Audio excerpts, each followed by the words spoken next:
محمد وآل محمد.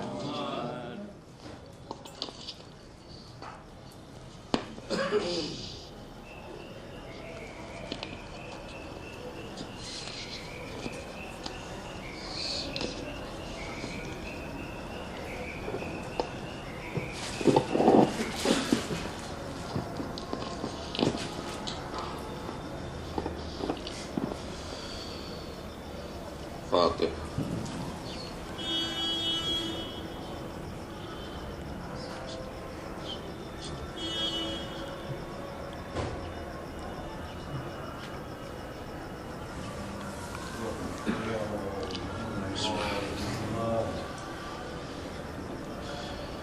أعوذ بالله السميع العليم من الشيطان الرجيم.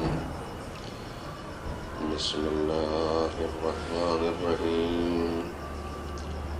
الحمد لله رب العالمين، والصلاة والسلام على أشرف الأنبياء والمرسلين سيدنا ونبينا بالقاسم اللهم صل على محمد وعلى محمد وآله الطيبين الطاهرين المعصومين المظلومين، ولعنة الله على أعدائهم أجمعين من ليلنا هذا إلى يوم الدين.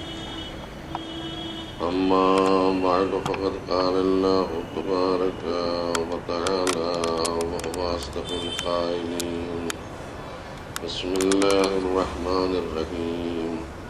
ومن يبتغي غير الإسلام دينا فلن يقبل منه وهو في الآخرة من الخاسرين.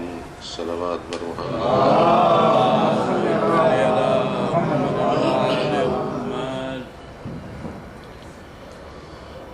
ارشاد رب العزت ہو رہا ہے کہ جو بھی اسلام کے علاوہ کوئی دوسرا دین اختیار کرے گا تو ہماری بارگاہ میں وہ کسی قیمت پر قبول نہیں کیا جائے گا. وَهُوَ فِي الْآخِرَةِ مِنَ الْخَاسِرِينَ. اور ایسا انسان ہماری نظر میں آخرت کے نقصان پانے والوں میں شمار ہوگا. کلمات وہ ہیں کہ جس میں انسانی اختیار اور پھر خالق کا اختیار، دونوں کا رابطہ اور اس رابطے کے لیے دنیا کا بھی تذکرہ ہے، آخرت کا بھی تذکرہ ہے.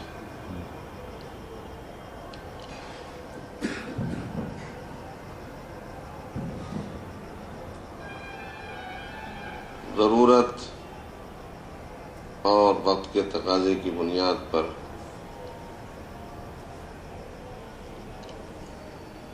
اسلام دین انسانیت اسے پیش نظر رکھتے ہوئے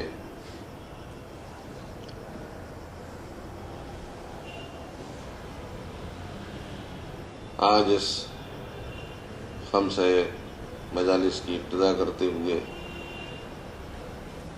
یہ سوچا کہ بنام عزائے حسین،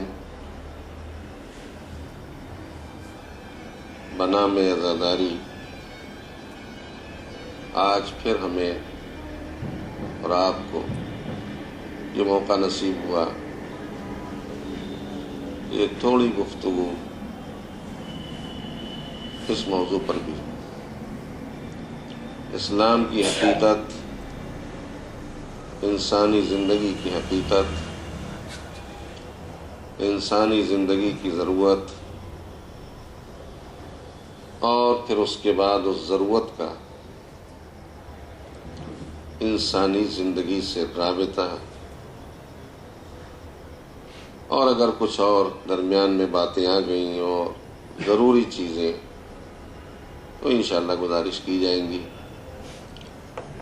لیکن یہ حقیقت ہے کہ آج جو کچھ بھی ہمیں فکر کرنے کا موقع ملتا ہے یا دوسرے مسائل پہ آپس میں بیٹھ کے تبادلہ خیال کرنے کا موقع ملتا ہے، کوئی صورت نہ تھی کہ ہمارے آپ کے درمیان میں اس طرح کوئی گفتگو ہو جاتی۔ یہ ذکر حسین کا صدقہ ہے، اور اسی لیے ہم اسے ضروری ترین فریضہ قرار دیتے ہوئے انجام دیتے ہیں کہ جس کے سہارے ہمیں اپنے عقیدے پہ بھی غور کرنے کا موقع ملتا ہے، اپنے عمل کا بھی جائزہ لینے کا موقع ملتا ہے، اور جہاں تک میں سمجھتا ہوں کہ دوسروں سے زیادہ اپنا حساب کرنے کا موقع ملتا ہے، جو انسانی زندگی کے لیے ایک اہم ترین مسئلہ ہے اور اہم ترین اس کی ضرورت ہے۔ دوسروں کا حساب بہت آسان ہوتا ہے، لیکن اپنا جائزہ، اپنا حساب یہ بہت مشکل ہوتا ہے۔ کامیابی کی منزلیں وہ طے نہیں کرتا جو دوسروں کے حساب میں الجھ کے رہ جاتا ہے، کامیابی کے مرحلے وہی طے کرتا ہے جو اپنا حساب ہر قدم پہ کر کے آگے اگلا قدم آتا ہے۔ تو ایسے میں ہمارے لیے یہ ضروری ہے کہ وہ تذکرہ، وہ ذکر جو کربلا سے متعلق ہے اسے ہم سہارا بنائیں اور اس کی یاد بھی باقی رکھیں، جس کی یاد کے سہارے یہ سب مواقع ہمیں فراہم ہوتے ہیں، اور اسی لیے ہم بار بار اس کی یاد کو تازہ کرنے کی کوشش کرتے ہیں کہ ان مجلسوں میں کم سے کم جو اہم درس اس یادگار سے ہمیں حاصل ہوتے ہیں اور جو معرفتیں حاصل ہوتی ہیں ان کا ذخیرہ کریں، بالخصوص معرفت جو ایک بنیادی چیز ہے، سچائی، عدالت، وفا،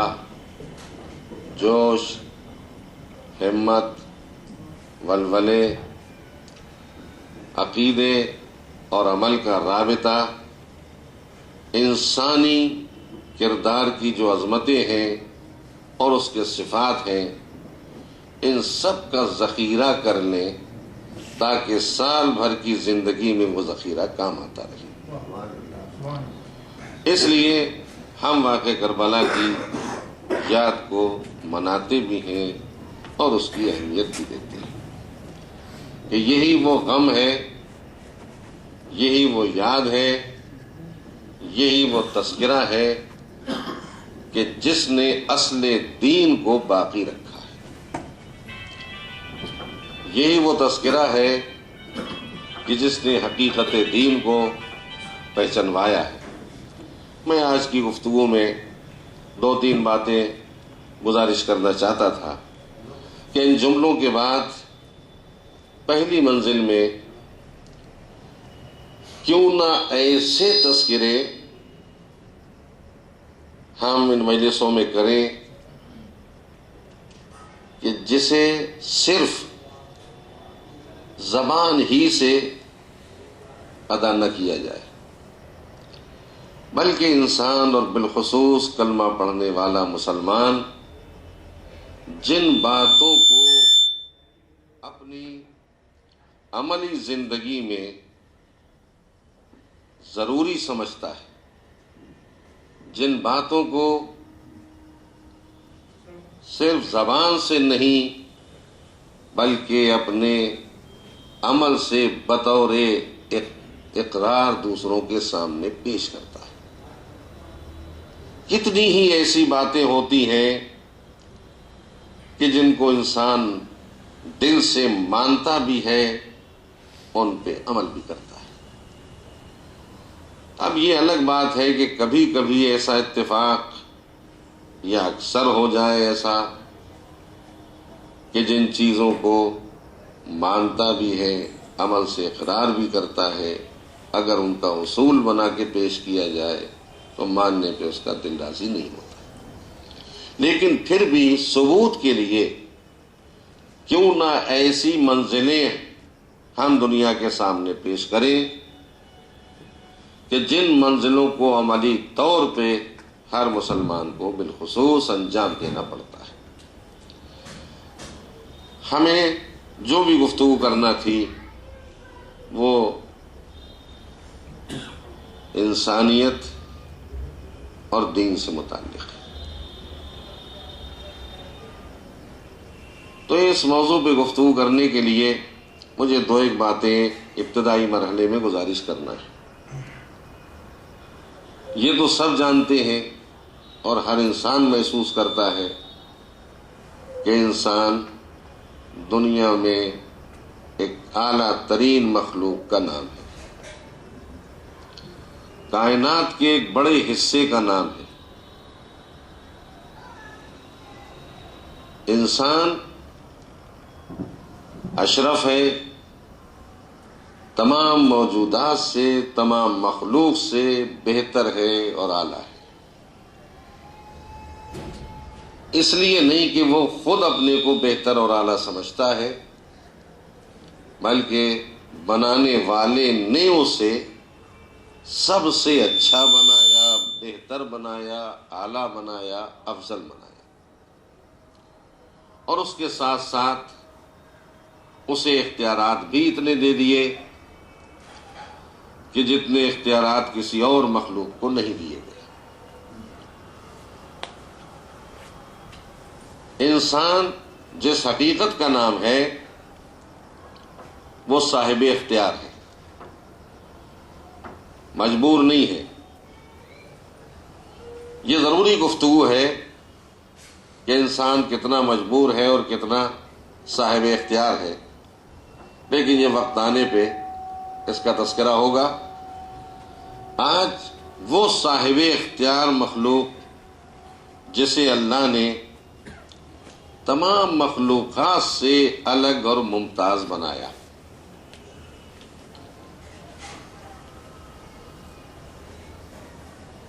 جتنی بھی چیزیں اس نے کائنات میں پیدا کی ہیں، ان چیزوں میں ایک چیز کا نام ہے انسان۔ میں ابھی جس عزاداری کا تذکرہ کر رہا تھا،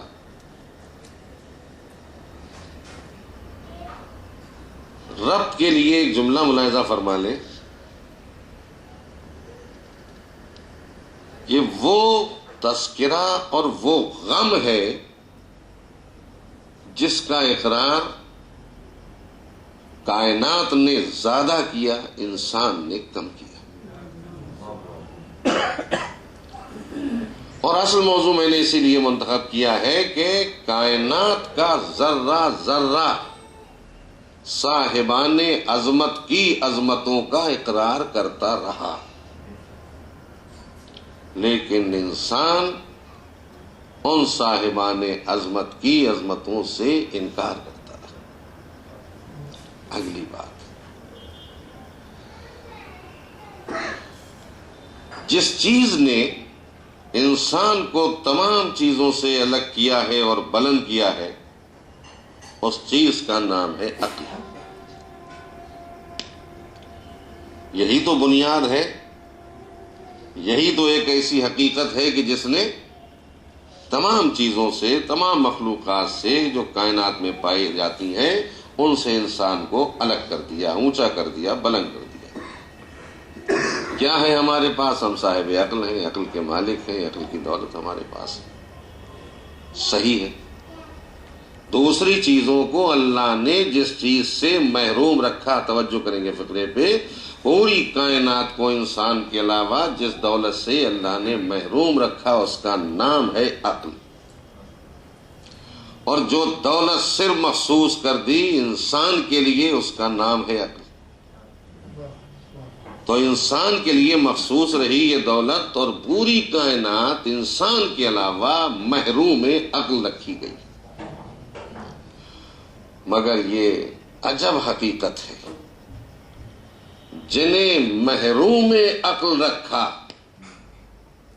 انہوں نے سچائی، صداقت اور حقیقتوں کا ہمیشہ اقرار کیا، اور جسے عقل کی دولت سے نوازا وہی سچائی کا مخالف رہا، حقیقتوں سے انکار کرتا رہا، اچھائی کا دشمن ہو گیا. یہ صاحبان عقل اور وہ محروم عقل. اب دونوں چیزیں ہمارے سامنے ہیں. مجھے گزارش کو آگے بڑھانا ہے، یہ سوچے بغیر کہ آج مجمع کم ہے، آپ آئے ہیں، آپ کی قیمت ہے. میں بیان کو نہیں بچاؤں گا. محروم عقل جسے بنایا گیا پوری کائنات میں، ان میں لیکن ترتیب جو بیان کی جاتی ہے وہ سنی ہوئی ہے، بارہا آپ نے سنی ہوگی. سب سے پہلے جمادات ہیں، اس کے بعد نباتات کہلاتے ہیں، پھر اس کی اونچائی پہ آئے کیا ہے انسان. انسان سے جو چیز اونچی ہے وہ حیوان، اور حیوان سے جو چیز اونچی ہے وہ ہے انسان. تو سب سے پہلے یہ نباتات آتے ہیں، اور اس میں اب میں جلدی سے گزارش کر دوں، یہ مٹی، کنکر، پتھر، ذرات، یہی ہے نا. ایک بات محسوس رکھیں کہ یہ جتنی چیزیں ہیں نباتات سے لے کے حیوان تک، ذرات سے لے کے حیوانوں تک، جتنی بھی چیزیں ہیں جنہیں اللہ نے عقل کی دولت سے محروم رکھا ہے، عقل و شعور و فکر کی دولت سے جنہیں اللہ نے محروم رکھا ہے، جتنی ضرورت تھی اتنا شعور دے دیا، بس اس سے آگے نہیں ہے. انسان کو عقل کی دولت دی. تو اب یہ جتنی چیزیں ہیں ان سب کا اگر جائزہ لیا جائے، جنہوں نے صداقت، حقانیت اور عظمتوں کا اقرار کیا ہے، کسی موقع پہ انکار نہیں کیا. پیدا تو اسی نے کیا ہے، خالق تو وہی ہے، مگر کیا وجہ ہے اس نے ان چیزوں کے لیے جن کو عقل کی دولت سے محروم رکھا، نہ کوئی نبی بھیجا، نہ کوئی رسول بھیجا، نہ کوئی ہادی بھیجا، نہ کوئی صحیفہ ان پہ اتارا، نہ کوئی کتاب نازل کی. بات سامنے کی ہے، ان کے لیے کوئی نبی نہیں آیا. کوئی بتا سکتا ہے کہ ہاں اللہ نے پتھروں کے درست کرنے کے لیے نبی بھیجا، کوئی غلط نہ بنا دے؟ نہیں آیا. دریاؤں کی روانی صحیح رہے، ادھر سے ادھر نہ بھٹکنے پائے پانی، کوئی آ گیا ہو نبی؟ نہیں. حد یہ ہے کہ حیوانوں کے لیے، جانوروں کے لیے نبی نہیں آیا.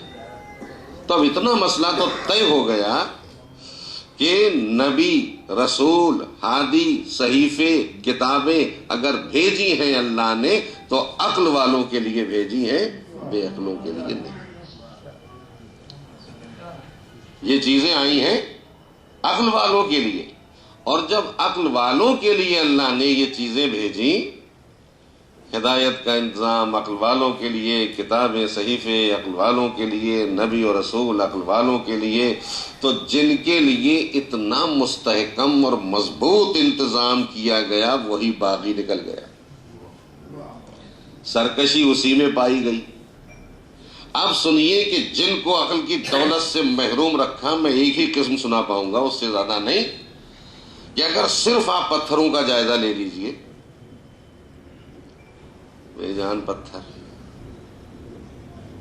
مگر پتھروں نے تاریخ بنائی ہے. ان بے جان پتھروں نے تاریخ بنائی ہے. پتھر چن کے دیوار کھڑی کر دیجیے، کیا مجال جو پانی آگے بڑھ جائے، روک لے گا. پتھر پتھر ہے، ایک مدت لگے گی اسے اپنا وجود کم کرنے میں، لیکن پانی جیسی چیز کو وہ روک دے گا۔ لیکن یہ پتھر ہی کی تاریخ ہے کہ جو بے جان ہے مگر کسی پیاسے کی پیاس پر اس نے چشمہ جاری کر دیا۔ ذہن متوجہ ہوئے؟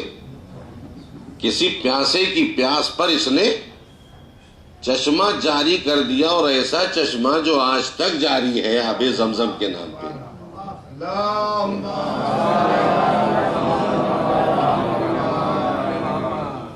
تو یہ پتھر ہی تو ہے۔ کہاں سے چشمہ ابلا؟ پتھر سے، پتھر کی چٹانوں سے۔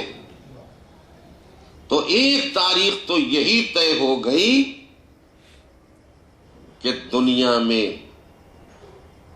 پیاسے کی پیاس اتنی قیمتی ہوتی ہے کہ پتھر بھی چشمہ جاری کر کے اس کی پیاس کی یاد قائم کر دیتا ہے۔ اور جب پتھر نے یادگار بنا دی، یاد کو قائم کر دیا، تو اگر کوئی ایسی شخصیت ہو کہ جس کی پیاس میں اہمیت ہے، تو اس کی پیاس کی یادگار منانا یہ فطرت بن رہا ہے۔ اور پتھر جیسی چیز اس کی یاد کو منا رہے ہیں۔ اب اگر ایک بڑی تعداد پیاسوں کی کہیں جمع ہو جائے کسی مقصد کو لے کے، تو ایسوں کی پیاس کی یادگار منانا کیا خلاف فطرت ہو جائے گا؟ خلاف دیانت ہوگا؟ خلاف دین ہوگا؟ نہیں، یہ قدرت خود سمجھانا چاہتی ہے کہ یہ وہ ہے جو بے عقل قرار دیے گئے ہیں، مگر بے عقلوں سے عقل والے اتنا تو سمجھ لے۔ تو یہ پہلی منزل ہے۔ اور آگے بڑھیں۔ ایک ایسی عبادت اللہ نے قرار دی ہے کہ جس میں پتھر ہی پتھر ہے۔ عبادت بڑی اہم ہے، اور اس کا اگر جائزہ نہیں، یہ میں اس لیے گزارش کر رہا ہوں کہ یہ عبادت وہ ہے کہ جس کو سب انجام دیتے ہیں جن کو وہاں بلایا جاتا ہے، اور جو اس قابل ہوتے ہیں کہ حکم کی تعمیل کریں، سب اس حقیقت پہ عمل کرتے ہیں،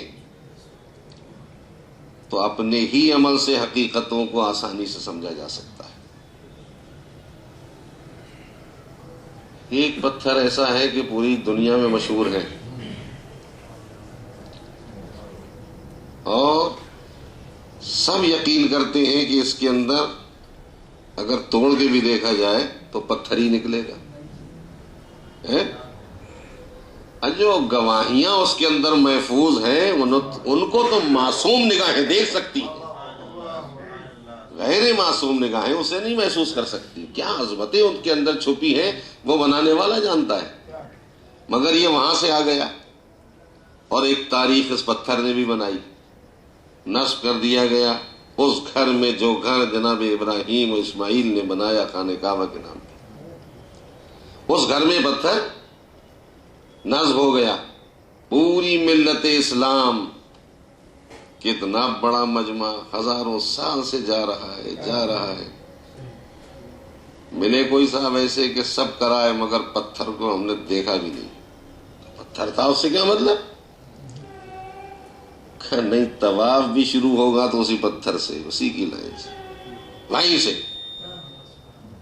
اگر اس سے عقیدت نہیں ہے تو یہ کعبے کے چاروں طرف چکر لگانے والا عمل بھی قابل قبول نہیں ہوگا۔ یہ پتھر ہے، یہی اسی کے سامنے سے چلنا ہے، یہیں پہ آ کے رکنا ہے، اور ایک مرتبہ نہیں 7 مرتبہ۔ اور موقع ملے قریب آ جاؤ، اور موقع ملے اور قریب آ جاؤ، اور موقع ملے چوم لو اسے۔ ہے کسی میں ہمت جو کہہ دے کہ ہم نہیں چومیں گے؟ کہاں پتھر اور کہاں ہمارا منہ؟ ہے کسی میں ہمت؟ نہیں، اس لیے چومنا پڑے گا کہ اس نے حکم دیا ہے کہ جس نے ہمارے اوپر حج کا فریضہ واجب قرار دیا، اور جس نے یہ فریضہ واجب قرار دیا ہے اس نے ہمیں حکم دیا ہے کہ تم اس کو چومو۔ تو پتھر صحیح مگر اس کا چومنا، اس کا احترام کرنا، اس کی عظمت کا اقرار کرنا یہ عظمت الہی کا اقرار ہے، حکم الہی کی تعمیل ہے۔ اور جب یہ حکم الہی کی تعمیل ہے تو ہم عمل سے اپنے اندازہ لگا لیں، جو کرتے جا رہے ہیں وہی تو مذہب بتاتا جا رہا ہے۔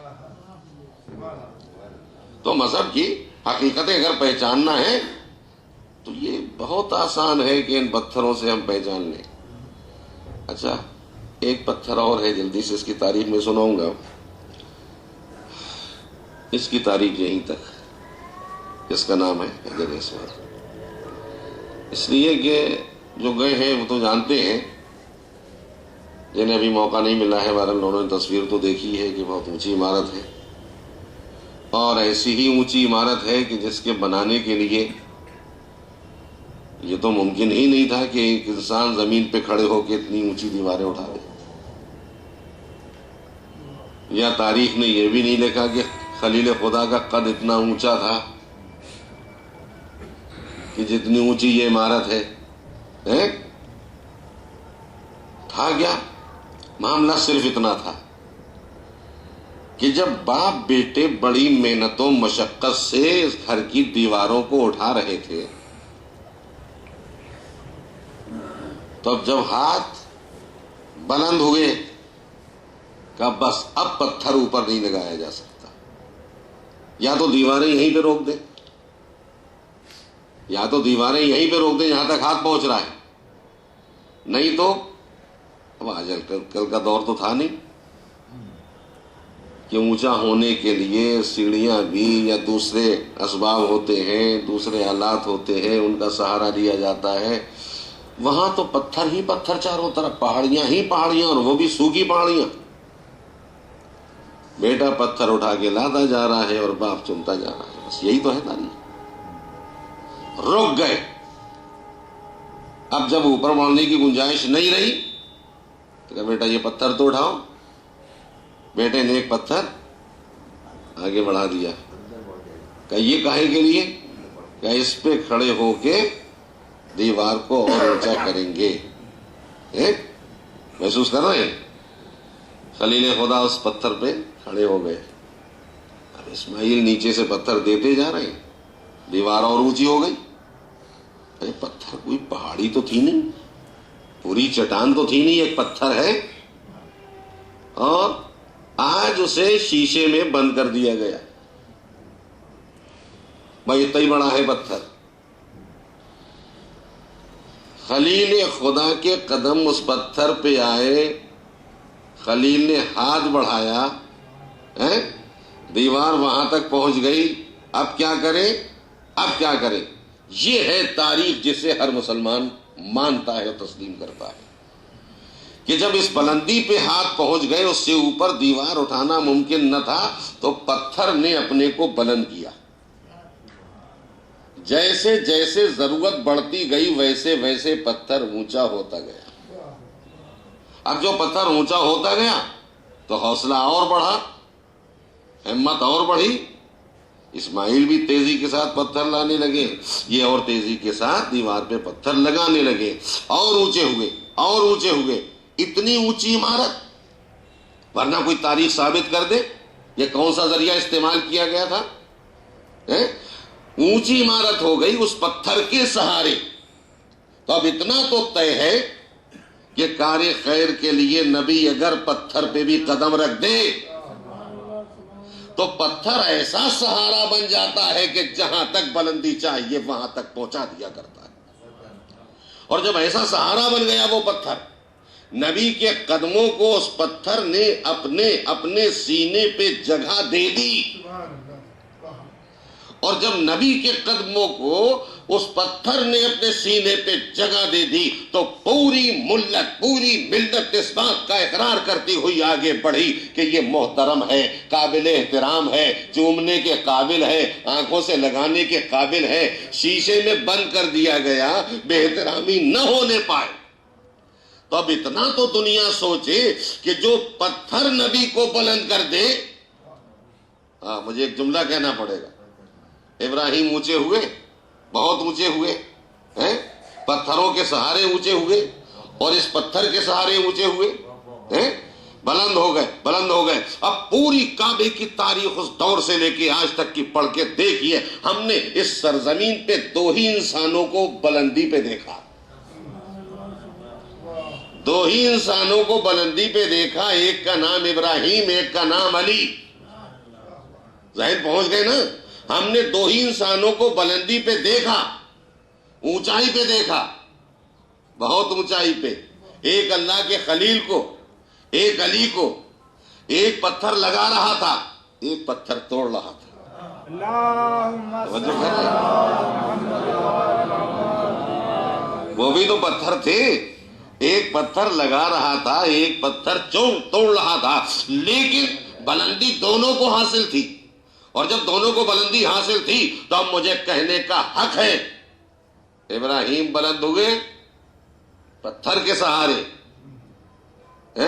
اور علی بلند ہوئے دوش رسالت کے سہارے. پتھر پہ چڑھ کے اونچا ہونا اور ہے، نبی کے دوش پہ قدم رکھ کے اونچائی پہ پہنچنا یہ علی کی منزل ہے. صلوات پڑھ دے محمد وعلی.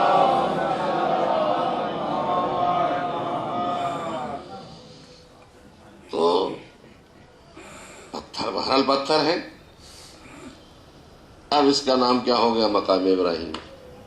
جہاں رکھا گیا وہ ہے مقام ابراہیم کا. یہاں طواف کر کے تمہیں نماز پڑھنا پڑے گی اور سجدہ کرنا پڑے گا.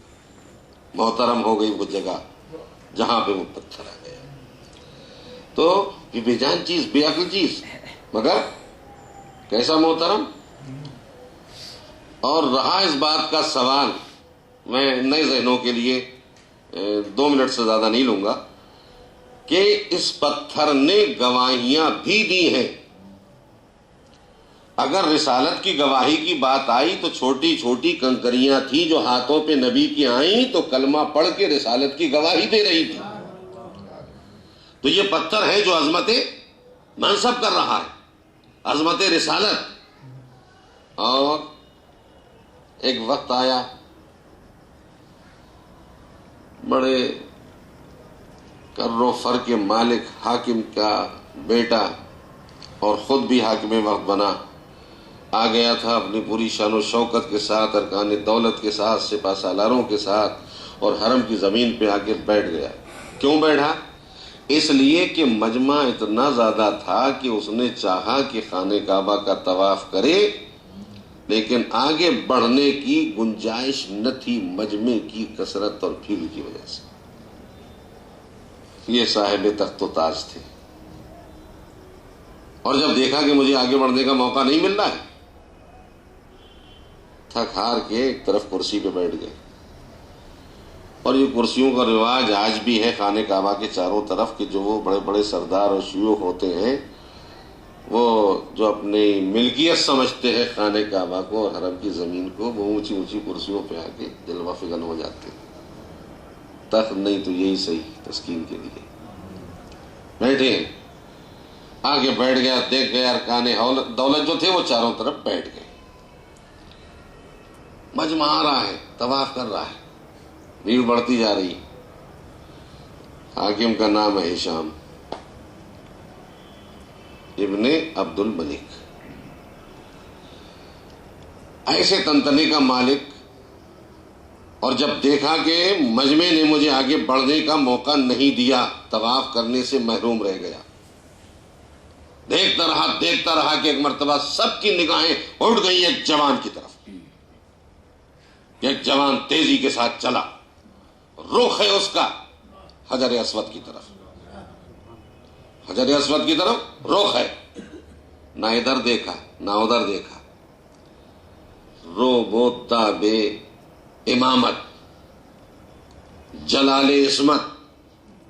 جیسے ہی مجمع کے قریب آیا، تاریخ میں لفظیں ہیں کہ مجمع ایسا ادھر سے ادھر ہو گیا جیسے کائی چھٹتی جا رہی ہے کسی کے آنے پہ. پانی میں جو کائی آ جاتی ہے جیسے وہ چھٹ جاتی ہے، اس طرح مجمع چھٹتا چلا گیا.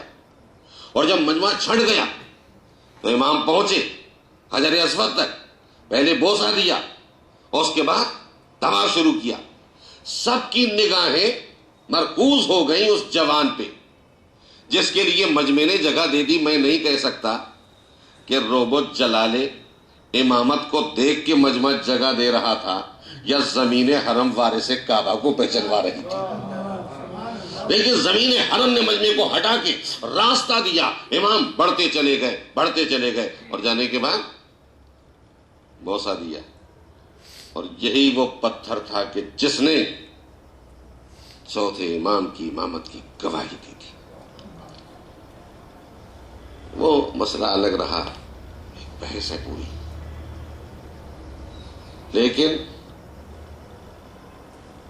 ہشام دیکھ کے صرف حیرت ہی میں نہ تھا، بلکہ بغض و حسد اس کے دل و دماغ میں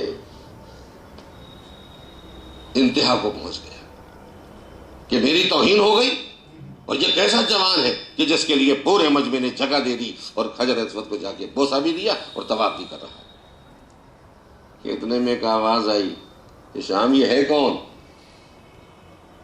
بلا تامل ایسا جھوٹ کعبے کے سامنے کہ میں پہچانتا نہیں، پہچانتا تھا، جانتا تھا یہ کون ہے، مگر ایسا صریح جھوٹ کہ میں نہیں پہچانتا۔ کہ اتنے میں دوسری آواز آئی فرزدق کی، تم نہیں پہچانتے، ہم پہچانوائیں گے کہ یہ کون ہے۔ یہ تو وہ ہے کہ جس کے قدم کو مکہ بھی پہچانتا ہے، حرم بھی پہچانتا ہے، زمین کعبہ بھی پہچانتی ہے، زمزم بھی پہچانتا ہے، منی بھی پہچانتا ہے۔ اور جب اس نے مسلسل ایک قصیدے طویل شعر پڑھے تو اب اس نے بات ٹالنے کے لیے کہ چلو ہم بھی طواف میں شامل ہو جائیں، تو یہ منزل تھی ان کی کہ جن کی عظمتوں کی گواہی پتھروں نے بھی دی ہے۔ تو ایک حجر اسود، ایک جو مقام ابراہیم پر ہے یہ بھی پتھر، ایک جس سے زمزم جاری ہوا، پتھر ہی تو ہیں، سب پتھر ہیں۔ اور پتھروں کی تعریف یہ ہے کہ اگر تم ان چیزوں سے فارغ ہو گئے تو اب دو پتھروں کی چٹانیں، چھوٹی چھوٹی پہاڑیاں اور بھی ہیں۔ صفا کیا ہے؟ پتھروں کا ڈھیر ہے، پتھر کی چٹان ہے۔ مروہ کیا ہے؟ یہ بھی تو ہے پتھر ہے، کوئی اونچی پہاڑی نہیں ہے، مگر ادھر سے آواز آتی ہے کہ ان کی عظمتوں کو کم نہ سمجھنا، ان الصفا والمروہ من شعائر اللہ۔ صفا اور مروہ یہ وہ پہاڑیاں ہیں جنہیں اللہ نے اپنی نشانی بنایا ہے۔ صفا اور مروہ کو نشانی، دنیا میں اتنے اتنے بڑے پہاڑ، اونچے اونچے پہاڑ پروردگار تم نے پیدا کیے، ارے ہمالیہ جیسے پہاڑ کو نشانی بناتا تو پوری دنیا اقرار کرتی کہ ہاں یہ ہے، کوئی نہیں بنا سکتا، مگر یہ چھوٹی چھوٹی پہاڑیاں جنہیں وقت کی حکومت نے اتنا دبا دیا ہے کہ پتہ بھی نہیں چلتا کہ نشان کہاں پہ ہے۔ کچھ مصنوعی پتھر کے نشان بنائے گئے ہیں تاکہ پتہ چلے کہ یہیں پہ یہ پہاڑیاں تھیں، مگر اللہ کہتا ہے یہ میری نشانیاں ہیں، یہ میری نشانیاں ہیں۔ کیوں؟ نشانی وہ بنتی ہے کہ جس کی طرف کسی کی نسبت ہو جائے، میرے کسی اچھے بندے کی نسبت ہو جائے۔ ارے یہ وہ پہاڑیاں ہیں کہ ایک بچے کی پیاس بجھانے کے لیے ایک ماں ان دونوں کے درمیان میں صحیح کر رہی تھی، دوڑ رہی تھی اور یہاں سے وہاں چکر لگا رہی تھی، 7 چکر لگائے اور اس کے بعد دیکھا کہ اب پانی کے آثار پیدا ہو گئے۔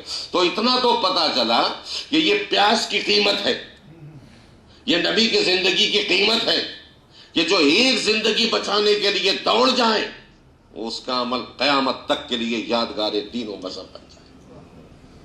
جب ایک نبی کی حیات کی یہ قیمت ہے تو جو 1,24,000 نبیوں کی مقصد حیات بچانے کے لیے کربلا میں آ جائے، اس کی یاد کیا دنیا مٹا سکتی ہے؟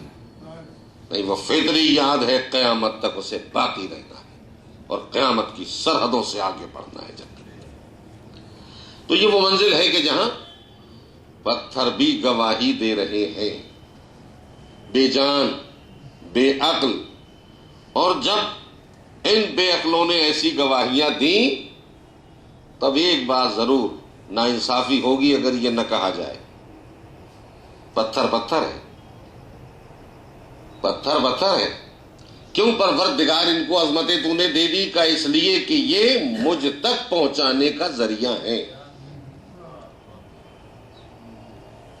حجر اسود مجھ تک پہنچائے گا، مقام ابراہیم والا پتھر مجھ تک پہنچائے گا، زمزم مجھ تک پہنچائے گا، صفا مجھ تک پہنچائے گا، مروہ مجھ تک پہنچائے گا. ہو گئی نا اتنے پتھروں کی تعداد، اتنی پہاڑیاں اور پتھر، یہ سب اس تک پہنچائیں گے. تو جو اس تک پہنچائیں احترام کرو، چومو، توہین نہ ہونے پائے، ہے نا، ہے نا. مگر پتھر ہی تو ہیں، اب مجھے مجبوراً کہنا پڑ رہا ہے کہ پتھر یہ بھی ہے کہ جنہیں چوما جاتا ہے، پتھر وہ بھی ہیں جن پہ کنکریاں برسائی جاتی ہیں. ہے کسی کی ہمت جو کنکری برسائے بغیر پلٹ آئے؟ ہے ہمت کسی کی کہ یہ کام کریں گے وہ نہیں کریں گے؟ میں نے یہ تذکرہ چھیڑا ہی اس لیے ہے تاکہ عملی طور پہ انسان یہ سوچنے جو ہم کر رہے ہیں اسی میں ہمیں اصل دین ملے گا، اسی میں ہمیں مذہب پہچاننے کو ملے گا. حقیقتیں جبھی سمجھ میں آئیں گی جب ہم ان عبادتوں کے طریقوں پر غور کریں گے. تو پتھر وہ بھی ہے جو پیار کے قابل، پتھر وہ بھی ہے جو نفرتوں کے قابل. کہ وہاں کنکری برساؤ، پتھر پر پتھر، چھوٹے چھوٹے پتھر صحیح، کنکری پتھر سے الگ تھوڑی ہے. کہا ہم نے تمہارے ذہن و فکر و شعور کو اتنا آمادہ کرنا چاہا ہے تعداد معین کر کے کہ ان پتھروں کی حیثیت کو سمجھ لو. 7 سے کم نہیں ہونا چاہیے. عدد بھی معین کر دیا، ارے ہر چیز 7، کعبے کے چکر لگاؤ 7، صحیح کرو 7، پتھر مارو 7. تو جو عدد اللہ نے پسند کر لیا ہر جگہ وہی 7 7 7. تو اب ایک بات رہ نہ جائے، اچھا یہ نہ سوچئے گا کہ دیکھیے جو حج کر لیتا ہے وہ عادی ہوتا ہے، بلکہ مزاج اس کا اس طرح کا بن جاتا ہے کہ جب تک وہ وہاں کے تذکرے سنا نہ لے اسے چین نہیں آتا. یہ میں اس لیے نہیں سنا رہا ہوں کہ میں حج کر کے آیا، اگر اس سے پہلے بھی کتنی مرتبہ کیا. اللہ ہر مومن کو توفیق دے کہ وہ جائے اور جا کے دیکھے. مگر ایک بات بتا دیجئے کہ میں نے اتنی پتھروں کا تذکرہ کیا، یہ پورا کعبہ کیا ہے؟ پتھر ہی تو ہے، سب پتھر ہے. اور دیکھیے جو تعمیرات سے متعلق کچھ باتوں کو جانتے ہیں اور یہ محسوس کرتے ہیں کہ اگر یہ پتھروں کو چنا جائے ترتیب سے، ایک لائن سے، ہوتا یہی ہے کہ اینٹیں ہوں گم میں کہیں کہلاتے ہیں یا پھر پتھر جوڑے جاتے ہیں، تو لائن کا خیال بہت رکھا جاتا ہے اور اسی وجہ سے وہ چلتی ہے ہمارے یہاں گنیاں، کہ نہ یہ دیوار ٹیڑھی ہونے پائے، نہ یہ پتھر یا اینٹیں ادھر سے ادھر ہونے پائیں. بہت سلیقے سے جوڑی جاتی ہیں. ایک لائن بن گئی، دوسری لائن بن گئی، تیسری لائن بن گئی. کتنا بڑا کعبہ، یہاں سے وہاں تک پوری دیوار. پھر حتیم ہے جہاں اسماعیل جناب حاجرہ کی قبریں ہیں، اور اس کے بعد پھر وہ دیوار آ گئی، وہ اصل دیوار. یہ تو ہم نہیں کہہ سکتے کہ وہ ہماری ہے، مگر ہمارے مولا کی ہے. کیا معاملہ؟ جب حج کا زمانہ آتا ہے تو بڑے انتظام و اہتمام کے ساتھ پتھروں کو ڈھکنے کے لیے طے ہو جاتا ہے کہ اس ملک سے جائے گا غلاف، اس ملک سے جائے گا، اب کی اس ملک سے جائے گا، اور بڑی دولت صرف ہوتی ہے اس پہ. غلاف خانہ کعبہ کسے پہنانا ہے؟ کعبے کو. کعبہ کیا ہے؟ پتھر ہی تو ہے. پتھروں کو لباس چاہیے، پتھروں کے لیے لباس جا رہا ہے. انسان بے لباس رہے کوئی پرواہ نہیں ہے، مگر ان پتھروں کو لباس کی ضرورت ہے. کتنا شاندار جا رہا ہے لباس، اور جا کے خانہ کعبہ پہ چڑھا دیا گیا یہ ملک فلاں ملک سے آیا ہے، فلاں حکومت نے بھیجا ہے، ہو گیا. مگر دیکھیے قدرت جسے پہچنوانا چاہتی ہے اس کے لیے ویسا ہی انتظام کر دیتی ہے. ڈھک دو پورے کعبے کو ڈھک دو غلاف خانے کعبہ سے. کیوں؟ تاکہ کچھ نظر نہ آئے. ابھی پورے طور پہ آپ کے ذہن میرے ساتھ نہیں آئے.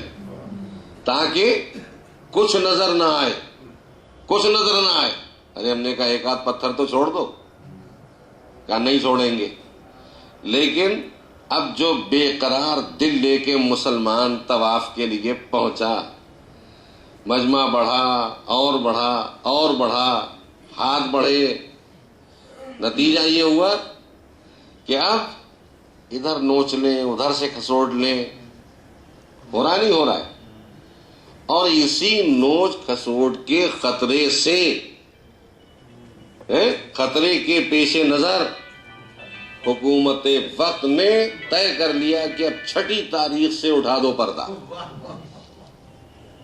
ہاں، حکومت پتھروں سے اٹھا رہی ہے پردہ، اور وہاں وہ نشان ہے کہ جس سے پردہ اٹھ رہا ہے تاکہ پوری دنیا دیکھ لے. یہ ہر طرف کی دیوار، ارے جدھر دروازہ لگا ہے ادھر کی دیوار دیکھو ایک جیسی، حتیم کی طرف کی دیوار ایک جیسی، اور ادھر پلٹ کے آؤ جہاں حجر اسود ہے اس کے پیچھے دیوار ایک جیسی. لیکن جہاں اصل گیٹ ہے، اصل دروازہ ہے خانہ کعبہ کا، بالکل بعین ہی اس کے بیک میں، اس کے پیچھے پچھلی دیوار پہ دیکھو تو پتھر ہموار نظر نہیں آئیں گے. کوئی ذرا اوپر، کوئی ذرا نیچے، کوئی بیچ سے. ایسا معلوم ہو رہا ہے کہ یہ پتھر ہی اس طرح کے ہیں کہ خود دب رہے ہیں. یہ دب نہیں رہے ہیں، یہ وہ نشان ہے جسے قدرت نے قیامت تک باقی رکھنا چاہا ہے. تم چھپانے کی کوشش کرو گے، ہم اس کو ظاہر کر کے رہیں گے. اور جب یہ نشان اس طرح ظاہر ہو گیا تو یہ کسی کی عظمتوں کا اقرار ہے جو پتھر مل کے کر رہے ہیں. مجبوراً پردہ اٹھا دیا، اور اب وہ جگہ بھی نظر آ رہی ہے، وہ نشان بھی معلوم ہو رہا ہے. تو یہ نہ سمجھ لیجیے گا کہ نشان سیدھا ہے. جانے والوں سے پوچھئے کہ نشان جہاں بنت اسد کھڑی تھیں، پردے کو پکڑ کے کہا تھا پروردگار مشکل کو آسان کر دے، تو مشکل اس طرح آسان ہوئی کہ پتھروں میں ایک در بنا. اس وقت تو در بنا، لیکن جب بعد کی تعمیروں نے در کو بند کیا تو بند ہو نہ سکا، اس لیے کہ کوئی پتھر اونچا ہو گیا، کوئی پتھر ذرا نیچا رہ گیا. یہ ناہمواری ہے جو نشان در کو واضح کر رہی ہے کہ کوئی خاتون دعا کر کے اسی راستے سے گئی تھی. کتنی تعمیریں ہو گئی، دروازے بدلتے رہے، مگر اس دروازے کی شان تو الگ رہی. کیوں نہ ہو؟ اس لیے کہ نہ ایسا شہر ملے گا، نہ ایسا دروازہ ملے گا جس سے منسوب ہے وہ جگہ. تو یہ وہ منزل ہے کہ جہاں پروردگار نے ان کے ذریعے ان کی عظمتوں کو ظاہر کرنا چاہا. بس آج کی گفتگو کو میں یہیں پہ روک دوں گا کہ یہ پتھر ہے جنہوں نے عظمتوں کا اقرار کیا.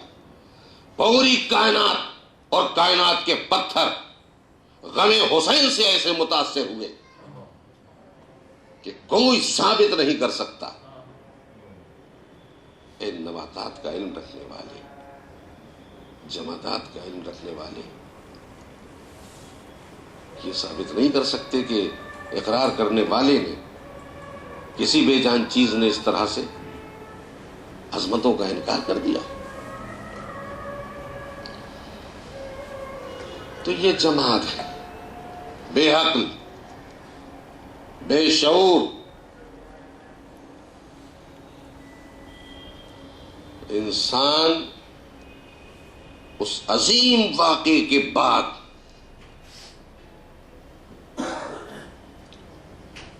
خوشیاں منا رہا تھا. آج جس کی ہم یاد منا رہے ہیں، اس واقعے کے بعد انسان تھا جو خوشیاں منا رہا تھا. فتح کے باجے بجائے جا رہے تھے، مگر کائنات کے پتھر رو رہے تھے. اور اس کا اظہار یوں ہوا کہ بیت المقدس کے قریب سے جس پتھر کو اٹھایا گیا اس پتھر سے خون تازہ ابلتا ہوا نظر آیا. کیا تھا یہ؟ ان کی عظمتوں کا اقرار، ان کے غم میں برابر کے شریک،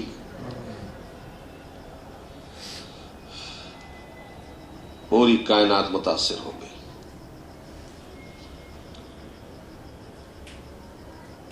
واقع شہادت کے بعد اللہ نے ذکر کو باقی رکھنا چاہا۔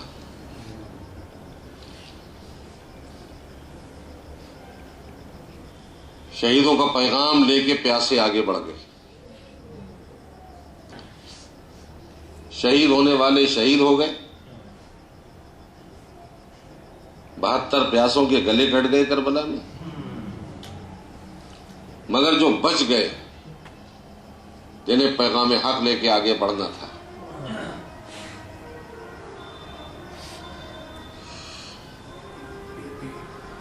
مردوں میں صرف سید سجاد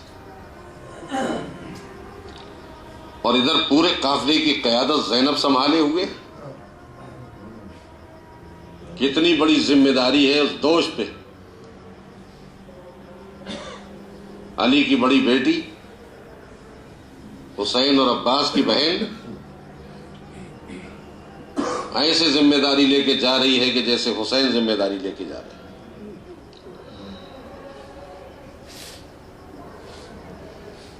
پیاسوں کا، چاہنے والوں کا مقصد پہ قربان ہو جانا حسین کے ساتھ کربلا میں، یہ ان کے جہاد کا کمال تھا۔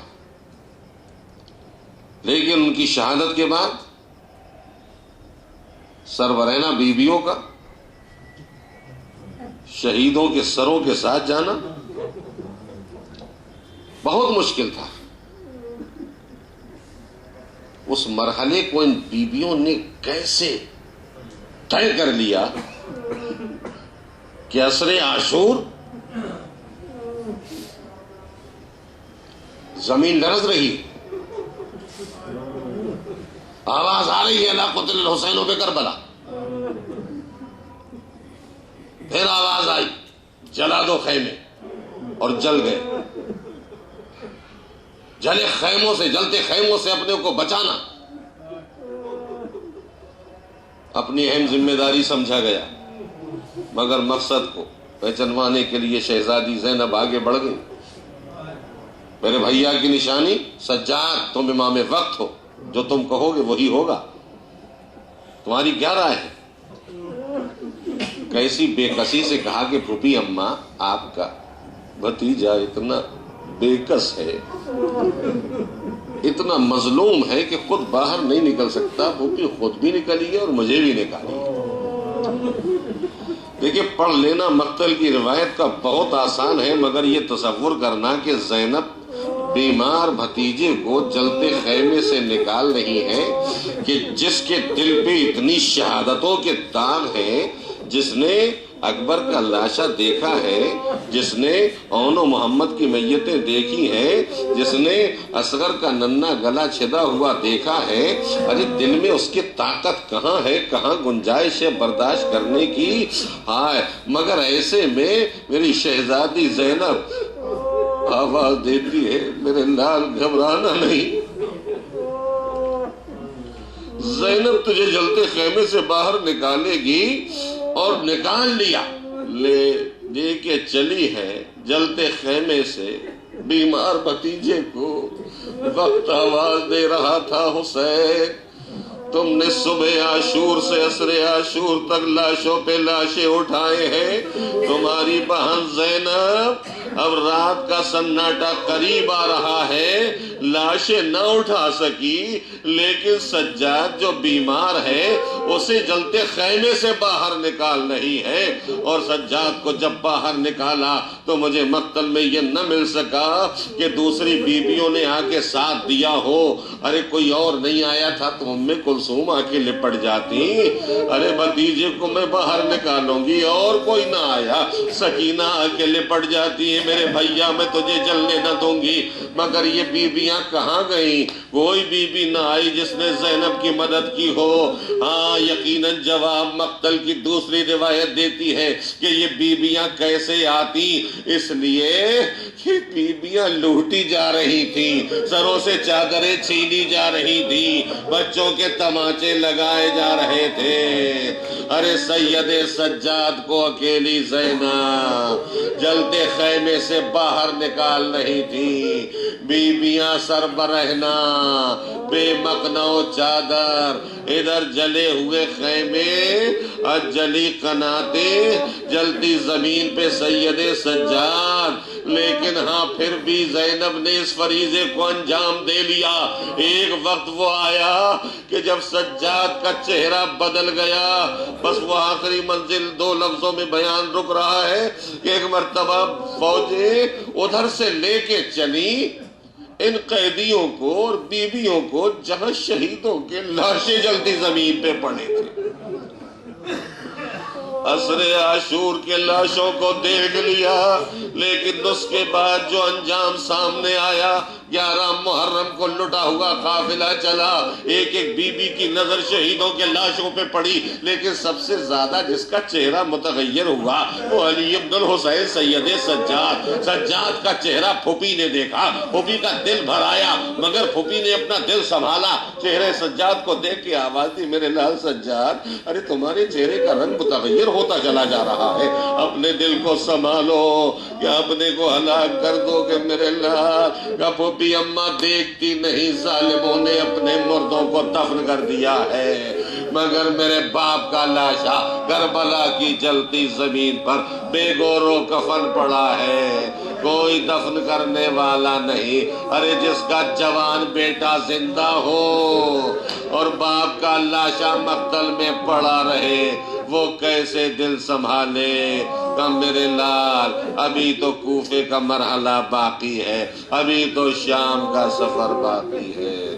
سَيَعْلَمُ الَّذِينَ ظَلَمُوا أَيَّ مُنقَلَبٍ يَنقَلِبُونَ أَلَا لَعْنَةُ اللَّهِ عَلَى الْقَوْمِ الظَّالِمِينَ۔ الٰہی وصلی پروردگار ہمارے ان کلمات کو قبول فرمائے، ان کلمات کے صدقے میں توفیق دے کے ہمارے خیر کرے، برائیوں سے بچائے۔ پروردگار ہمارا حشر محمد و آل محمد کے ساتھ، آنے والے جو بیمار ہیں ان کو شفائے کاملہ عطا فرمائے۔